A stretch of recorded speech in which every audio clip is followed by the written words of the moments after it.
Bon, bah écoutez, c'est très simple. Vous savez très bien que dans le clan Israël, il y a une hiérarchie dans le clan Israël. C'est-à-dire chacun, c'est pas une hiérarchie de façon c'est-à-dire que c'est quelqu'un qui est plus fort ou qui est plus important, etc.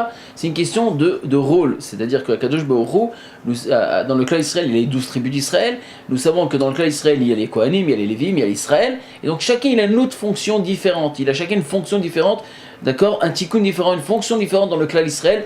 Et encore une fois, pour le Gvot Shamayim, pour c'est-à-dire la glorification d'Hachem sur terre. Et donc, quand on parle d'un Kohen, le Kohen, au niveau de service divin qu'il engage à travers dans le Beth Amikdash, etc., d'accord, lui est interdit de devenir impur, ne lui permet pas de devenir impur, de devenir impur parce que ça lui enlève sa fonction de la Keuna. Il ne pourra plus travailler dans le Beth Amikdash. Alors vous allez me dire, oui, il n'y a pas le Beth Amikdash aujourd'hui. Il n'a rien à mis. C'est vrai qu'il n'y a pas le Mikdash encore, mais on espère dans ce qu'il y aura le Beth Amikdash. Mais il en est que du fait qu'on a interdit le Kohen, donc dans toutes les générations, le Kohen est interdit de prendre, d'accord, de devenir impur. Maintenant, de quelle impureté on parle? On parle d'impureté dans un cimetière, par exemple, où il y a des morts, etc., etc.